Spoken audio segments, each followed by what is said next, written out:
ఇప్పుడు నార్మల్‌గా ఇప్పుడు ఇలాంటి ఇష్యూస్ మీలో ఇలా జరుగుతున్నప్పుడు చాలా జరుగుతున్నాయి. అంటే మీద అంకిత ఆ! తను లేకపోతే ఇంకా చాలా ఉన్నాయి. హ్మ్. ఇవన్నీ జరుగుతున్నా కూడా మళ్ళీ ఎందుకు రిలేషన్ అనుకోని వెళ్ళడం అవన్నీ ఎందుకు రిలేషన్ జరుగుతున్నాయి? అంటే శివ, ఇప్పుడు మీరు అబ్బాయిలు, అమ్మాయిలు. అబ్బాయిలకి ఫ్యూచర్ ఉంటుంది. పెళ్లి చేసుకుంటారు, పిల్లలు, వాళ్ళకి ఒక కుటుంబం ఉంటుంది. ఆడవాళ్ళకి ఫ్యూచర్ ఉంటుంది. పెళ్లి, కుటుంబం అని. ట్రాన్స్‌జెండర్స్‌కి ఒక కుటుంబం ఉండదు కదా! హ్మ్. హ్మ్. ఫ్యామిలీ హేట్ చేస్తారు, ఫ్రెండ్స్ హేట్ చేస్తారు, సొసైటీ హేట్ చేస్తుంది, బయట జాబ్స్ ఉండవు. కష్టపడి వాళ్ళని చూసే వాళ్ళందరూ చీప్‌గా అనుకుంటారు కానీ వాళ్ళ లైఫే బాగుంటుంది కొద్దో గొప్పో. ఎందుకు అంటే ఈ కష్టాలన్నీ దాటుకొని రూపాయి సంపాదించుకున్నామా, కడుపు నిండా తిన్నామా, ఉన్నామా అనుకుంటారు. అలా ఉన్నప్పుడు ఎవడో ఒక వెధ వస్తాడు, నేనున్నాను అంటాడు. ఆ ప్రేమకి, ఆ ఎఫెక్షన్స్‌కి, ఆ ఎమోషన్స్‌కి దగ్గర అయిపోతాము. ఎవరు ఈవెన్ పేరెంట్స్ కూడా ప్రేమను చూపించరు. ఆ ప్రేమను చూపించినప్పుడు ఎవడో ఒకడు వచ్చి ప్రేమను చూపిస్తే మరి ఎఫెక్షన్ అవుతాం కదా. అరే నాకు పేరెంట్స్ ప్రేమ లేదు, బయట వాళ్ళ ప్రేమ లేదు, ఈ అబ్బాయి నన్ను బాగా ఇష్టపడుతున్నాడు, నన్ను బాగా చూసుకుంటాడు అనే నమ్మకం ఉంటుంది కదా. ఆ నమ్మకం కోసమే ప్రాణాలు పెట్టేస్తారు. సర్వస్వం ఇంకా వాడే అనుకుంటారు. అందుకే ఆ లవ్‌కి, ఎఫెక్షన్స్‌కి దగ్గర అయిపోతారు. కానీ మరి ఇంట్లో యాక్సెప్ట్ చేస్తున్నారా? లైక్ అంటే మీకు ఇప్పుడు కొన్ని రోజులు అయ్యాకైనా మీతో మంచిగా ఉండడం ఇప్పుడు అంటే నా నా పరంగా అనుకుంటే ఫస్ట్ ఆఫ్ ఆల్ మా అమ్మ వాళ్ళు నన్ను యాక్సెప్ట్ చేయలేదు. స్టిల్ స్టిల్ అంటే యాక్సెప్టెన్స్ ఎలా ఉంటుందంటే నేను కష్టపడుతున్నాను, ఒక రూపాయి తీసుకొస్తున్నాను, అందుకే యాక్సెప్ట్. ఒక మంచి పేరులో ఉన్నాను, బయట సొసైటీలో ఒక మంచి పేరులోనే ఉన్నాను, బయట ఏమి వేరేలా సంపాదించట్లేదు. ఓకే, మా అమ్మాయి చూడటానికి చేస్తుంది, జబర్దస్త్లో పలానా ఒక మంచి వృత్తిలోనే ఉంది, అందుకే నన్ను యాక్సెప్ట్ చేస్తారు. లైక్ ఇప్పుడు పేరెంట్స్కి కూడా, ఎందుకంటే మాదే తప్పు, పేరెంట్స్ది తప్పు కాదు. ఎందుకంటే వాళ్ళు 9 నెలలు కనిపెంచి ఒక అబ్బాయిలా పుట్టి మళ్ళీ ఇప్పుడు దేవుడిచ్చిన అవయవాలు కాకుండా మళ్ళీ మాకు ఇది కూడా పేరెంట్స్ లోపం హాఫ్ ఉంటే మా లోపం హాఫ్ ఉంటుంది. వై? బికాస్ జీన్స్ ప్రాబ్లమ్స్ ఉంటాయి. పేరెంట్స్ లోపం ఉంటుందా? ఆఫ్ కోర్స్ పేరెంట్స్ లోపం వల్లే మాకు జీన్స్ ప్రాబ్లం అవుతుంది. నాకు ఇది తెలియదు. పేరెంట్స్ లోపం ఉంటేనే, తల్లికో తండ్రికో లోపం ఉంటేనే జీన్స్ అనేది సక్రమంగా లేకపోతే పిల్లలు ఇలా అయిపోతారు. ఇదేదో డబ్బు కోసమో ఇంకొకటి అసలు ఒంటి మీద సర్జరీ, ఇప్పుడు ఒక చిన్న పిన్నిస్ కుచ్చుకుంటే నువ్వు ఎంత బాధపడతావో, ఒంటి మీద ఎన్ని అవయవాలు కోసుకొని చచ్చి బ్రతికి, నేనైతే లైఫ్లో 3 సార్లు చచ్చి బ్రతికాను నేను. మరి ఎందుకు అవన్నీ?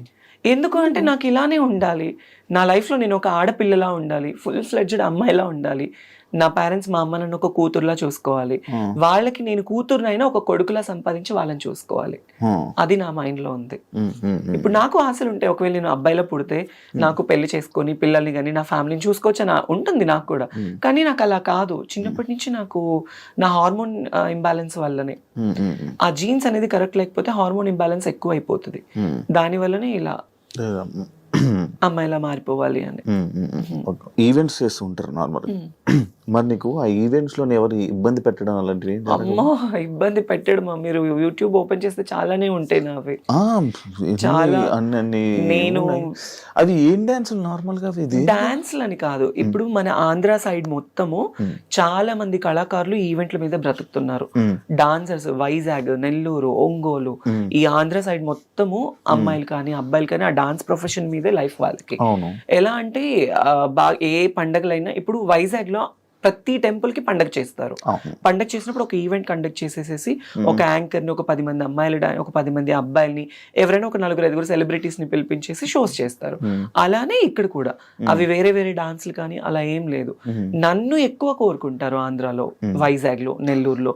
అరే ఆ అమ్మాయి డాన్స్ బాగా చేస్తుంది, ఆ అమ్మాయి లుక్ బాగుంటుంది, ప్లస్ ఆ అమ్మాయికి ఒక ఫేమ్ ఉంది, ఫాలోయింగ్ ఉంది, అందుకు నాకు ఎక్కువ ఈవెంట్స్ కి పిలుస్తారు. సో నాకు డాన్స్ అంటే చాలా ఇష్టం. ఇంకా ఆ క్రౌడ్, ఆ సపోర్ట్ చూసి. కొన్ని వీడియోస్ లో నువ్వు డాన్స్ చేస్తుంటే ఎవరెవరో వచ్చి అబ్బాయిలు వచ్చి డాన్స్ చేసేస్తూ ఉంటారు కదా. అంటే నేను ఇప్పుడు ఒక పొలిటికల్ బ్యాక్గ్రౌండ్ ఉన్న వాళ్ళు ఒక ఈవెంట్ కండక్ట్ చేస్తారు. వాళ్ళు ఈవెంట్ పిలిచినప్పుడు ఆటోమేటిక్లీ పెద్ద ఈవెంట్స్ అంటే డ్రింక్ చేసి ఉంటారు పెద్ద వాళ్ళు ఏంటి, ఇప్పుడు మనం డాన్స్ ఇస్తే మాతో డాన్స్ చేయాలి అన్న కోరికతో వచ్చేస్తారు. బట్ వాళ్ళు ఎవరైనా వచ్చినప్పుడు నేను ఎప్పుడు వాళ్ళతో డాన్స్ చేయలేదు. అలా నాకు చాలా స్ట్రగుల్ అయిపోయింది. నేను ఈవెంట్ కి వచ్చేటప్పుడు, స్టేజ్ ఎక్కేటప్పుడు, దిగేటప్పుడు నా జాకెట్ లాగేసిన రోజులు కూడా ఉన్నాయి. అయ్యా, అంటే రెస్పెక్ట్ లేకుండా కాదు, కుర్రోళ్ళు ఎక్కువైపోయి, క్రౌడ్ ఎక్కువైపోయి, ఎలా అయినా పట్టుకోవాలి ఆ అమ్మాయిని, ఎలా అయినా ఫోటో దిగాలి. హీరోయిన్లు కూడా అలాగే కదా లాగేస్తారు. మరి అంతే, అలానే అంతే. నాకు మరీ ఘోరం, ఎక్కడ పట్టుకుంటారో కూడా తెలియదు. అంత కాకపోతే సపోర్టివ్ గా ఉంటారు, బౌన్సర్స్ ని పెడతారు కొన్ని షోస్ లో, కొన్ని షోస్ ఇబ్బందిగా ఉండదు. ఇలా కొన్ని షోస్, పబ్లిక్ షోస్ ఏంటంటే ఇబ్బంది పడుతూ ఉంటాము. రోడ్డు మీద స్టేజ్ ఎంత ఈవెంట్ ఆర్గనైజేషన్ చేసిన వాళ్ళు సపోర్టివ్ ఇచ్చినా క్రౌడ్ కంట్రోల్ ఉండదు కదా, అంతే. మధ్యలో డ్రంక్ అండ్ డ్రైవ్ ఒకటి అయ్యింది. అయ్యో అదేంటో కదేంటో. అది ఏం లేదు, జస్ట్ నేను ఒక ఈవెంట్ కి వెళ్ళాను, లైక్ ఈ హైదరాబాద్ లోనే వేరే ఒక పొలిటీషియన్ పెద్ద వాళ్ళది, వాళ్ళ పాప మ్యారేజ్ కి వెళ్ళాను గెస్ట్ గా. ఆ హైపర్ ఆది అన్న, నేను, అందరూ. వాళ్ళ అటు నుంచి వేరే ఊరు వెళ్ళారు, నేను ఒక్కదాన్ని. నాకు రిటర్న్ క్యాబ్ పంపించారు, క్యాబ్ లో వచ్చేసాను. నేను వస్తున్నప్పుడు అప్పుడు నేను జూబ్లీ హిల్స్ లో ఉండేదాన్ని. వీకెండ్ శనివారం night drunk and drive test జరుగుతుంది కదా, ఆ టెస్ట్ జరిగినప్పుడు నేనున్నాను.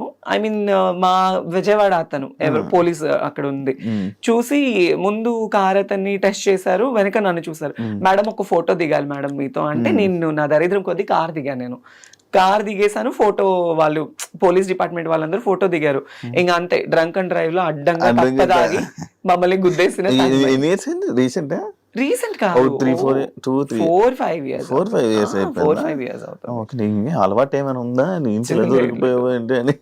మరి ఎందుకు దాని మీద ఎప్పుడు క్లారిటీ అంటే అంత రాలేదు అప్పుడు. చాలా అమ్మో పేపర్ లో వచ్చేసి ఎక్కడెక్కడికో వెళ్ళిపోయింది. అది పెద్ద ఛానల్.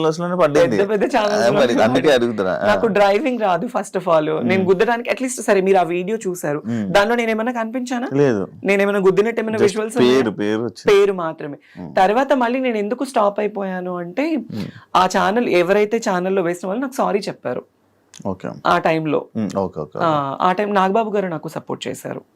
ఏముండదు, ఇలాంటివి వస్తూ ఉంటే పోతూ ఉంటాయి, నో ప్రాబ్లం, మాట్లాడమంటే మాట్లాడతా అన్నారు. ఇంకా అప్పుడు మళ్ళీ వాళ్ళకి నేను కాల్ చేసి, నాకు కెరియర్ పోతుందండి, వేరే అయిపోతుంది, సారీ మేడం బై మిస్టేక్ ఇట్లా అని చెప్పారు. ఇంకా నేను దాన్ని లైట్ తీసుకున్నాను. మధ్యలో జబర్దస్త్ ఎందుకు మానేయాల్సి వచ్చింది?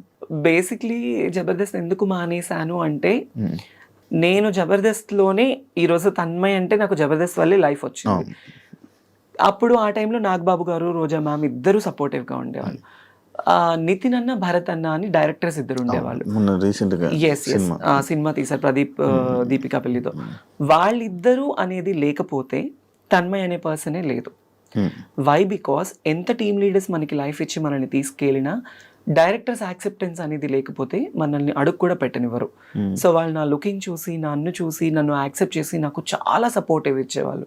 షూట్స్ లో కానీ, స్టార్టింగ్ లో ఏమీ తెలియని ముద్దులా ఉండేదాన్ని. నాకు ఫుడ్ పెట్టేవాళ్ళు ఆ టైంలో. చాలా లోయెస్ట్ పొజిషన్ లో ఉన్నదాన్ని నేను. నితిన్, భరత్ అన్న వాళ్ళకి సంథింగ్ మల్లెమాలకి వాళ్ళకి ఏ ఇబ్బందులు ఉన్నాయి, ఏ ఇష్యూస్ వచ్చాయి నాకైతే తెలీదు. ఆ టైంలో ఇలా జీ తెలుగులో అదిరింది అనే షో ఒకటి కొత్తది స్టార్ట్ చేశారు. నాకు తెలీదు ఛానల్స్ మధ్య ఇంత డిఫరెన్స్ ఉంటుందని నాకు తెలీదు. నాగబాబు గారు, చమ్మక్ చంద్ర, ఆర్పి, నేను, నితిన్, భరత్ అన్న ఈ అందరూ ఒక మీటింగ్ లో, తన్మయ్ నువ్వు మంచి పొజిషన్ లో ఉన్నావు, నీకు ఇంకా మంచి లైఫ్ వస్తుంది అని నాగబాబు గారు నాకు సపోర్ట్ ఆ టైంలో నేనున్నాను అనడం వల్ల నేను ఇక్కడి నుంచి అక్కడికి వెళ్ళడం జరిగింది. ఈటీవీ నుంచి ఈటీవీ నుంచి జీ తెలుగు వెళ్తే ప్రాబ్లమ్స్ అవుతాయని నాకైతే తెలీదు. సో దానివల్ల నేను చాలా నష్టపోయాను కూడా. మళ్ళీ జబర్దస్త్ కి రాలేక మళ్ళీ నాకు ఆ షోస్ కూడా కంటిన్యూ అవ్వలేదు. ఒక 1 year ఏదో కంటిన్యూ అయింది. తర్వాత మళ్ళీ బాబు గారు పొలిటికల్ లైఫ్ లో ఆయన బిజీ ఉన్నారు. నాకు ఎవరైతే మాట ఇచ్చారో వాళ్ళందరూ వాళ్ళ లైఫ్ లో వాళ్ళు బిజీ ఉన్నారు. నేను ఒక్కదాన్ని అయిపోయాను. మళ్ళీ తర్వాత నేను జబర్దస్త్ వాళ్ళతో మళ్ళీ మన టీంతో రిక్వెస్ట్ చేసుకొని మళ్ళీ నేను బ్యాక్ ఎంట్రీ ఇచ్చాను. మిగతా వాళ్ళందరూ మానేశారు అంటే ఇంకా ఇష్యూస్ వాళ్ళకి వాళ్ళకి ఉన్న ఇష్యూస్. మరి అంటే ఎంటర్టైన్మెంట్ అని చెప్పి మనం అనుకున్నాం కదా, లైక్ ఫస్ట్ ఎంటర్టైన్మెంట్ వస్తుంది కదా అని చెప్పి రాను, వాళ్ళు సడన్ గా మొత్తం అంతా మాయమైపోయి ఎటు వాళ్ళు అటు వెళ్ళిపోయారు కదా. మేబీ నేను అంటే వాట్ అనేది ఇప్పుడు ఎవరు శాంతి, నువ్వు, ఇప్పుడు శాంతి స్వరూప్, నేనే, పాత వాళ్ళు మేమిద్దరమే. ఇద్దరు ఉన్నారు జబర్దస్త్, ఇద్దరు కొత్త ఎవరు లేరు. ఇంకా వాళ్ళేంది ఇప్పుడు అమ్మాయిలు వచ్చేస్తున్నారు. అమ్మాయిలు ఎక్కువ వచ్చేస్తున్నారు. అమ్మాయిలు రావడం వల్లే లేడీ గెటప్స్ అందరికి చాలా తగ్గిపోయింది. కానీ ఎవరి కామెడీ వాళ్ళదే కదా. అంతే. మీరు చేసే కామెడీ మీది, అంతే. అమ్మాయి కానీ చేసే కామెడీ. ఒకప్పుడు జబర్దస్త్ అంటే ఎక్కడెక్కడ అది జబర్దస్త్ అనేది ఏంటంటే చిన్న షో కాదు. దానివల్ల చాలా మందికి హెల్త్ పరంగా కావచ్చు, ఎంటర్టైన్మెంట్ పరంగా కావచ్చు, ఎన్ని ప్రాబ్లమ్స్ ఉన్నా కూడా టీవీ ముందు అది చూస్తే చాలా హ్యాపీ. నేను బయటకు వెళ్తూ ఉంటాను, చాలా మంది చెప్తూ ఉంటారు, అసలు మిమ్మల్ని చూస్తే కడుపు నిండిపోతుంది మాకు, మీ కామెడీ చూస్తే మాకు చాలా హ్యాపీ అయిపోతుంది అనేవాళ్ళు. సో ఇప్పుడు ఏంటంటే అన్ని మారిపోయాయి బాగా. కాదు మరి